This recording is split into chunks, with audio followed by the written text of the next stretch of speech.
Welcome to Food Licensing 101. This video was created by the New Hampshire Department of Health and Human Services Food Protection Section. My name is Colleen Smith. I'm the administrator of the Food Protection Section. The information that follows will be helpful to anyone wanting to obtain a food license. This applies to new establishments and existing establishments undergoing a change of ownership. It also includes information for brick and mortar facilities and push carts, food trucks, or other mobile food units. For manufacturers of packaged food products which offer either food directly to consumers at a location other than where it is manufactured or to other businesses, you are considered a food processor. Please visit our website for more information about the application and requirements for food processors. For those who want to make food in their home kitchen, this is allowable in some instances, provided the food does not require temperature control for safety. Please visit our website for more information about allowable products and licensing requirements for homestead food operations. Also, please be aware that there are 15 self-inspecting communities in New Hampshire. These are highlighted on this map. If your food establishment is located in one of these communities, you will need to contact the local authority regarding food licensing.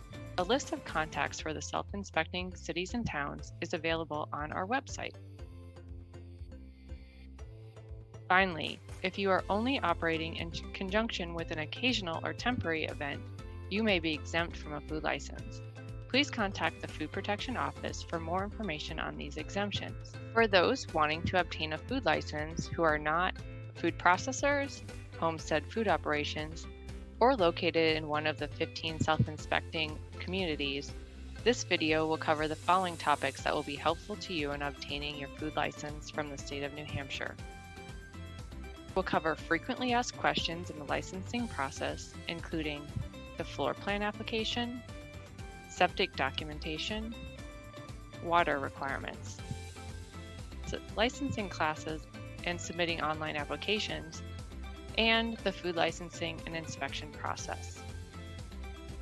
There are a few very important considerations and time-sensitive steps in obtaining a food license. Our goal here is to provide clarity in what is required and by when in order to reduce any unnecessary delays or confusion. Let's first discuss the requirement for a floor plan application. In addition to a food license application, some establishments are required to submit a floor plan application.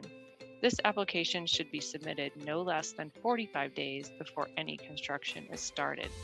Certain license class categories, including retail stores with no food preparation areas, on-site vending machines serving time temperature control for safety food, sellers of prepackaged frozen USDA meat or poultry, bed and breakfast, push carts, and other mobile food units are not required to submit a floor plan application.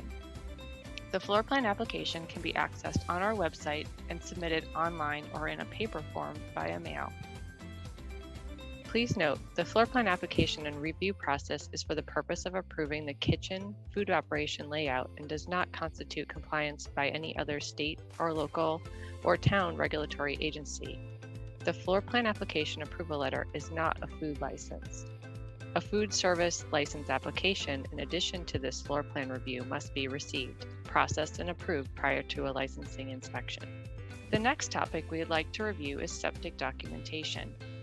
Food establishments on a private septic, whether new or existing, are required to submit with the food license application the approval for construction and the approval for operation for the septic system. These documents should state the septic system is approved for the specific use of the food operation. The terms and conditions listed in the approval for construction application must match the food operation that you are applying for, including type of establishment and approved number of seats. It is important to work on obtaining this documentation as soon as possible. The New Hampshire Food Protection Section is unable to answer questions related to septic documentation. To obtain this documentation, we suggest contacting the current owner of the food establishment, the local town hall, or the New Hampshire Department of Environmental Services. Please do not submit your application without this documentation, as it will cause delay in processing your food license application. The third topic we would like to discuss is water requirements. There may be specific requirements for the food service license depending on the water source for your food establishment. Food establishments on a municipal water system only need to indicate town water on the appropriate space on the food license application. Those that are on a public water system as classified by the New Hampshire Department of Environmental Services need to indicate that on the food license application and provide the 7-digit number associated with that public water system. If you have questions about the public water system, we recommend that you reach out to the New Hampshire Department of Environmental Services.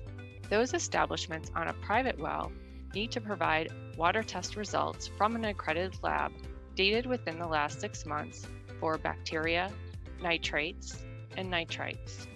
For mobile units, either a commercial kitchen is required to support their water and wastewater needs, or they also need to submit the required information from the private water supply. Applications cannot state using bottled water purchased in bulk from a store. Now that we have reviewed the most common issues that come up prior to the application process, we are going to review the license classes and how to determine what class to apply for. It is important to know what license class you are applying for before submitting your food license application. A full list of license classes and descriptions is available on our website. If you are uncertain which license class fits your operation, please reach out to our office via phone or email. Selecting the wrong class or category of food license will cause delay in processing the license application. Submitting your food license application online at our portal is the quickest way for us to receive your food license application. After registering as a user on the portal, you will have 4 application choices to choose from. The first screen on the application provides more information about which type of food operation it is for. Again, it is important to select the right class and category to avoid delays in processing your food license application. Push carts, food trucks, or other types of mobile units have a specific application which can be accessed on our website. Selecting the appropriate license class depends on the type of mobile unit and activity. Those mobile units preparing food and beverages, including coffee, are considered a Class D mobile food unit. These should be fully enclosed and easily movable. A hand sink shall be on board, and there shall be access to a 3-bay sink with bays large enough to immerse your largest piece of equipment, either on board or at another licensed facility.